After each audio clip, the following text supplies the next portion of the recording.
तो बच्चों, mental math कक्षा 8, मैं हूं हरी सर और आप सभी बच्चे देख रहे हैं आपका अपना YouTube channel math with Hari sir special Hindi medium के बच्चों के लिए। आज हम करने वाले हैं अध्याय 2 एक चर के समीकरण का अगला भाग। प्रश्न नंबर 36 से लेके प्रश्न नंबर 40 तक हम करने वाले हैं। तो आप बने रहें मेरे वीडियो पर और बच्चों वीडियो को पूरा देखें, देखकर सीखें और अच्छी रैंक जरूर लेकर आएं।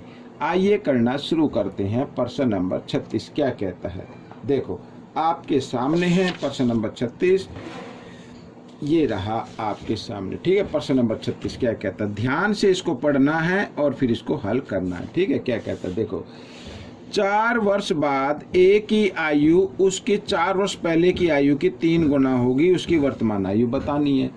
ठीक है, तो वर्तमान आयु बतानी है तो पहले आप वर्तमान आयु x मान ले, माना वर्तमान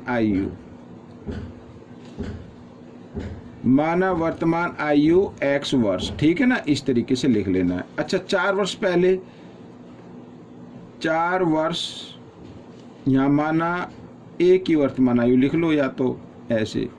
ठीक है ना, माना 4 वर्ष पहले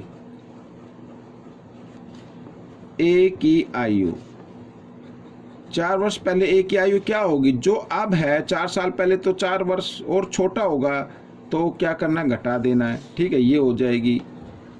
अच्छा, 4 वर्ष बाद, 4 वर्ष बाद कितनी होगी, बाद तो जो अब ए की आयु है अब तो है एक्स, तो 4 साल के बाद वो 4 साल और बड़ा हो जाएगा। ठीक है, इस तरीके से।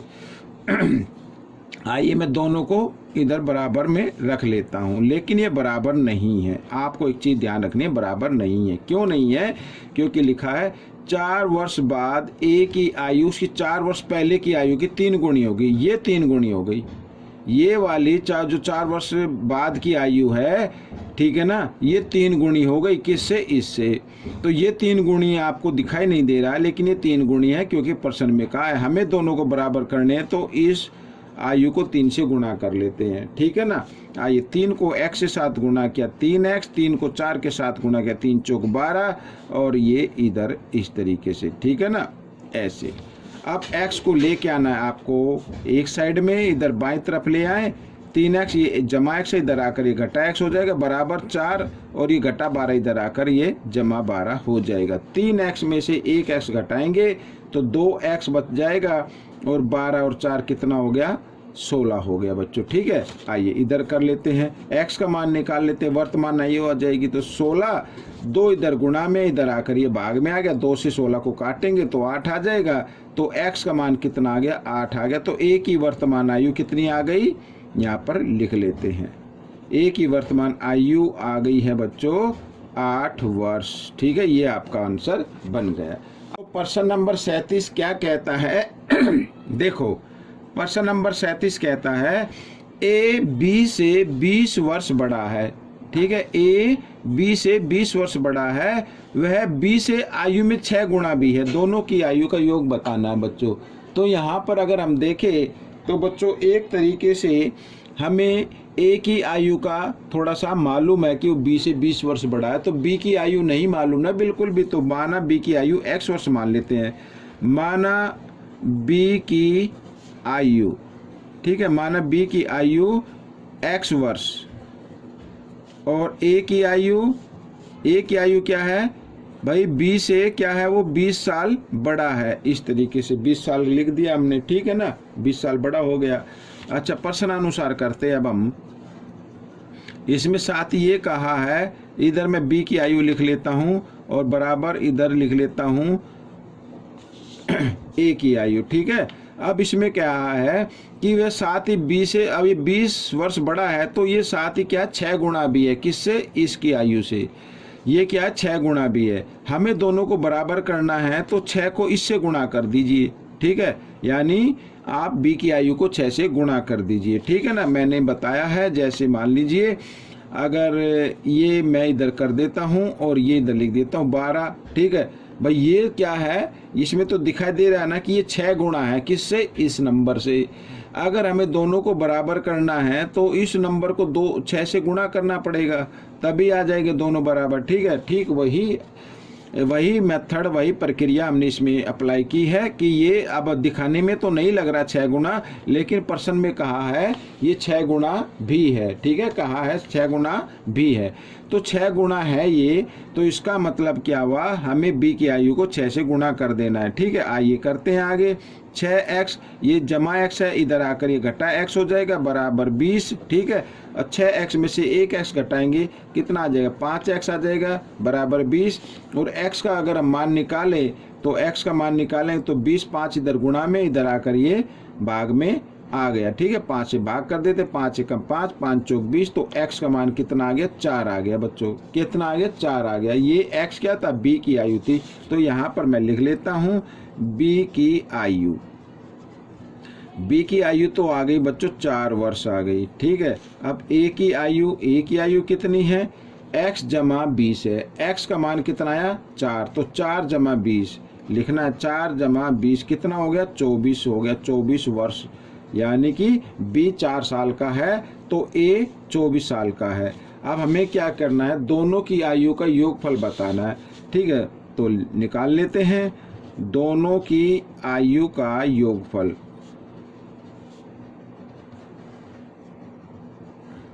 दोनों की आयु का योगफल 4 जमा 24 बराबर कितना आ गया, 28 वर्ष आ गया बच्चों। ठीक है, ये आपका आंसर निकल गया। तो बच्चों अब हम करते हैं क्वेश्चन नंबर 38। कहता है, जरा ध्यान से पढ़ेंगे और इसको हल करेंगे। ठीक है, कहता है एक परीक्षा में एक छात्र को प्रत्येक सही उत्तर के लिए 4 अंक दिए जाते हैं। ठीक है, और प्रत्येक गलत उत्तर के लिए 1 अंक काट लिया जाता है। यदि वह 75 प्रश्नों को हल करता है और 125 अंक प्राप्त करता है। ठीक है, 75 प्रश्न उसने किए हैं और उसे 75 प्रश्नों में 125 ही अंक मिले हैं, तो इसका मतलब गलत भी हुए उसके अंदर। तो उसके द्वारा उत्तर दिए गए सही प्रश्नों की संख्या बताओ। तो सही प्रश्नों की संख्या हमें बतानी है, तो मान लेते हैं, माना सही प्रश्नों की संख्या x। ठीक है, माना सही प्रश्नों की संख्या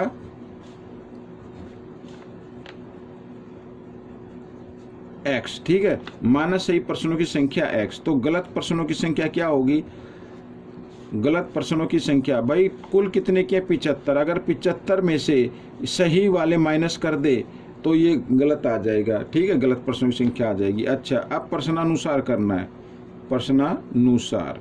ठीक है, क्या कहता है, देखो सही उत्तर के लिए कितने के दिए जाते, 4, तो सही प्रश्न कितने हैं, x, तो 4 दिए जाए तो 4 से गुणा कर दें या 4x लिख दो। ठीक है, अच्छा गलत के लिए कितने अंक दिए जाते हैं, 1, तो 1 से गुणा करेंगे तो भाई 1 से गुणा करें तो वही नंबर आएगा। अब इनको आपस में क्या कर देना, घटा देना है। भाई सही उत्तर में से गलत के अगर अंक घटा देंगे तो उसे कुल एक्यूरेट कितने अंक मिले वो आ जाएगा, और वो है 125 इस तरीके से। ठीक है, अब 4x और ब्रैकेट के अंदर अब देखो 75 की चीज़ का जमा का है, और ब्रैकेट खुलते ही क्या हो गया, घटा का हो गया। ये घटा का हो गया तो ये भी साइन बदल जाएगा, घटा घटा जमा हो जाएगा ऐसे। ठीक है ऐसे करना है।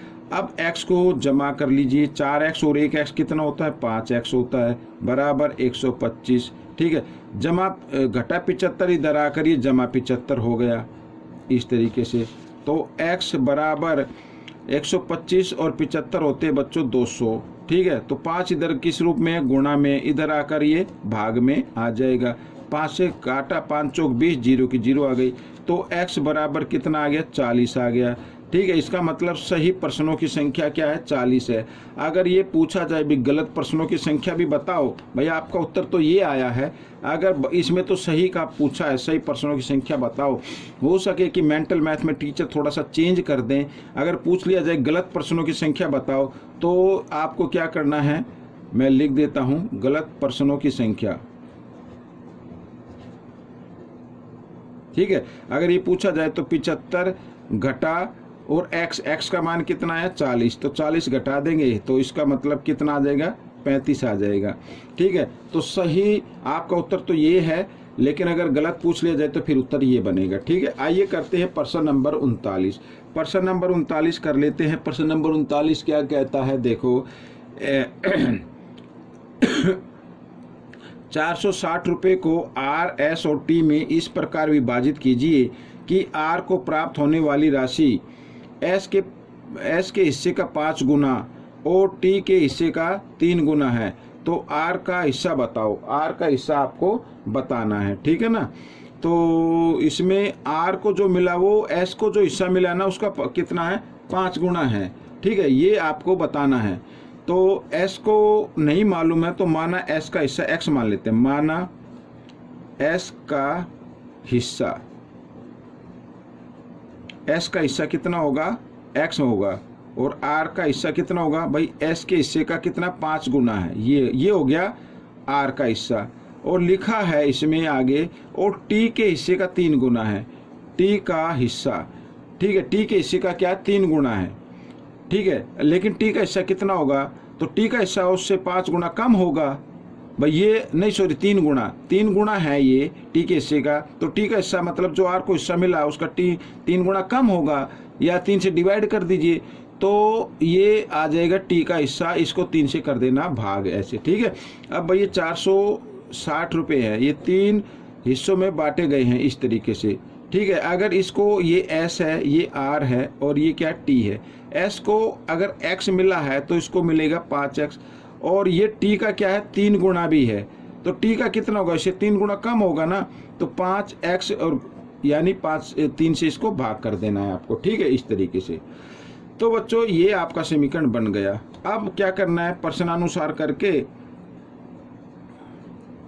ठीक है, प्रश्नानुसार करके इनको ऐड कर लीजिए, 5x जमा 5x बटे 3 बराबर 460, ऐसे, ठीक है। अब 5x और 1x हो गया 6x जमा 5x बटे 3, इस 6x के नीचे 1 मान लीजिए, 460, ठीक है। 3 और 1 का लघुत्तम लेंगे भाई, मैंने कई बार बताया, एक तरफ 1 हो और दूसरी तरफ कोई भी नंबर, उन दोनों को गुना कर दो, वही आपका लघुत्तम आएगा, और साथ में क्रॉस में भी गुना कर देना, 3 6 18, ठीक है, 1 पंजे 5, ऐसे, तो 460 आ गया। आइए इधर कर लेते हैं, 18x और 5x कितना हो गया, 23x हो गया, ठीक है, 23x, तो 460, और ये 3 इधर भाग में ना, इधर आकर ये गुना में हो जाएगा, तो इधर गुना में लिख लेते हैं, ठीक है। x का मान निकालना है, 460 गुना 3, 23 इधर गुना में, इधर आकर ये भाग में आ गया। अब 23 से काट देते, 23 एकम 23, 23 दूनी 46, 0, ठीक है, 0 यूं आ जाएगी। तो 20 को 3 से गुणा करेंगे तो कितना आ गया, 60 आ गया। 20 को गुणा किया 3 से तो कितना आ गया, 60, और ये तो x का मान आ गया, यानी s का हिस्सा आ गया। हमें तो r का हिस्सा निकालना है ना, तो इधर निकाल लेते हैं r का हिस्सा। r का हिस्सा कितना है बच्चों, 5x है, कितना है 5x, यानी 5 गुणा x की जगह x का मान रख देना है 60, तो 60 पंजे कितना होता है, 300 होता है, यानी 300 रुपये मिलेंगे भाई, ठीक है। कितने मिलेंगे, 300 रुपये मिलेंगे, ठीक है। अगर मान लीजिए बाई चांस ये पूछ लिया जाए टी का हिस्सा बताओ, तो टी का भी हिस्सा निकाल लो, ठीक है। टी का हिस्सा पूछा जाए तो टी का हिस्सा भी निकाल लो, तो 5x का तो मान 300 है ना, तो 300 ऊपर लिख देना है और नीचे 3 लिख देना है, तो 3 से इसको किया तो कितना आ गया, 100 आ गया, तो ये टी का हिस्सा आ जाएगा, ठीक है ना।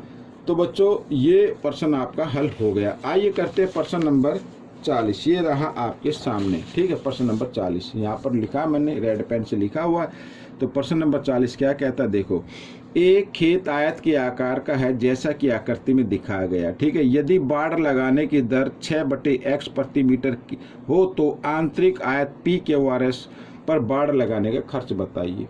अब खर्च का मतलब, बाड़ का मतलब चारों तरफ बाड़ लगानी है, ये यहाँ पर बाड़ लगानी है, इधर आना है, फिर इधर आना है, और फिर इधर जाना है, ठीक है। इस तरीके से बाड़ लगानी है। तो बाड़ तो तब लगेगी जब आप SR की आपको लेंथ या लंबाई का पता होगा। अब SR की लंबाई का तो नहीं पता है, लेकिन हाँ CD की लंबाई का आपको पता है 3x है, और इधर से जगह छोड़ी गई है कितनी, x/3, इधर से भी कितनी छोड़ी गई है, x/3। अगर हम यहाँ पर SR की लेंथ निकालें, ठीक है, तो उसको क्या करना पड़ेगा, 3x में से ये घटा देना है, x/3, ठीक है, इस तरीके से x/3, और इस x/3 को भी घटा दीजिए, ठीक है ना, इस तरीके से।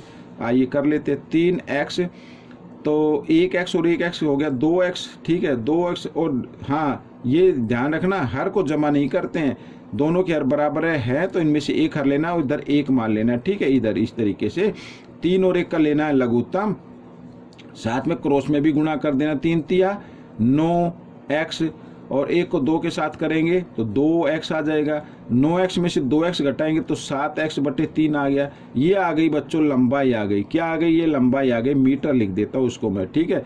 ये SR की लंबाई आ गई, SR बराबर ये लंबाई आ गई, ठीक है। अब हमें निकालनी है PQ भी निकालनी, ये सॉरी RQ निकालनी है। अब RQ की लंबाई क्या होगी, ठीक है। अब देखो भाई BC की लंबाई दी हुई है, BC की लंबाई दी हुई है तो इसमें से हमें घटाना पड़ेगा क्या, ये घटाना पड़ेगा। ये इधर से इतना छोड़ दिया x/4 इधर से छोड़ दिया, बाकी ये बचेगा, ठीक है। तो घटाने पे पता लगेगा।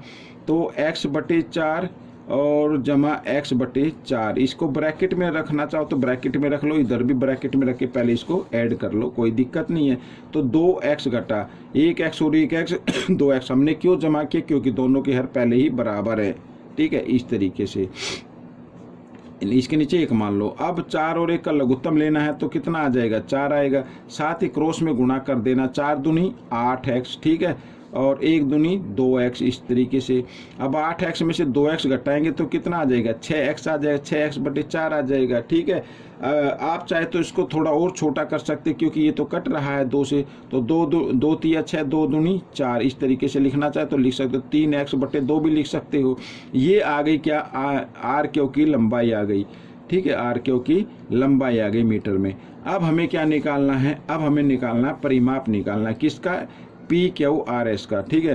तो PQRS का परिमाप, ठीक है। परिमाप निकालना, बाड़ लगानी ना तो परिमाप से ही तो आएगी। तो परिमाप का फॉर्मूला क्या था, 2 ब्रैकेट लंबाई जमा चौड़ाई, ठीक है। ये आ गया। तो 2 ब्रैकेट लंबाई कितनी है बच्चों, 7x/3, और चौड़ाई कितनी है बच्चों, 3x/2, ठीक है। इस तरीके से अब क्या करना है, अब जमा करना है पहले। तो 3 और 2 का लघुत्तम लेंगे तभी जमा होगा। 3 और 2 का लघुत्तम, क्योंकि दोनों लगातार संख्याएं तो इन्हीं को गुणा कर दो, यही लघुत्तम आ जाएगा। इतना करने के बाद क्रॉस में भी गुणा कर देना, 2 सत्ते 14x, ठीक है, और 3 तिया 9x, ऐसे। तो 14 और 9 कितना होता है बच्चों, ये हमें ऐड कर लेना है, ठीक है ना। ये हमें ऐड कर लेना है तो कितना आ जाएगा, यहाँ से इसको भी काट, 2 से 2 कम 2, 2 तिया 6, तो कितना 14x और 9x कितना बनता है, 23x बनता है, ठीक है। 23x/3 आ गया। ये आ गया परिमाप आ गया बच्चों, ठीक है। अब हमें खर्च बताना है। यदि बाड़ लगाने की दर 6/x रुपये प्रति मीटर की दर हो तो बाड़ लगाने का खर्च बताइए। 1 मीटर का खर्च कितना आ रहा है, 6/x आ रहा है, ठीक है। 1 मीटर का खर्च लिख लेता हूँ यहाँ पर मैं, 1 मीटर का खर्च कितना है, 6/x रुपये है, ठीक है। ये रुपये है। तो 23x/3 मीटर का खर्च कितना होगा, ज़्यादा होगा। क्या करेंगे, गुणा कर देंगे। 6x/x को गुणा कर देना है 23x/3 से, इस तरीके से। तो x से x कट जाएगा, 3 एकम 3, 3 दूनी 6 हो जाएगा। 23 गुणा 2 कितना हो गया, 42 हो गया। तो 46 हो गया, 23 दूनी 46, तो 46 रुपये इसका खर्च आ जाएगा बच्चों, ठीक है। तो ये आपका प्रश्न नंबर 40 आपका कंप्लीट हो चुका है, ठीक है। आपको ये कैसा लगा मुझे ज़रूर बताना है, और इसमें से सीखकर आपको दूसरे बच्चों को भी सिखाना पड़ेगा, ठीक है। तो मिलेंगे अब हम अगले भाग में, तब तक के लिए धन्यवाद।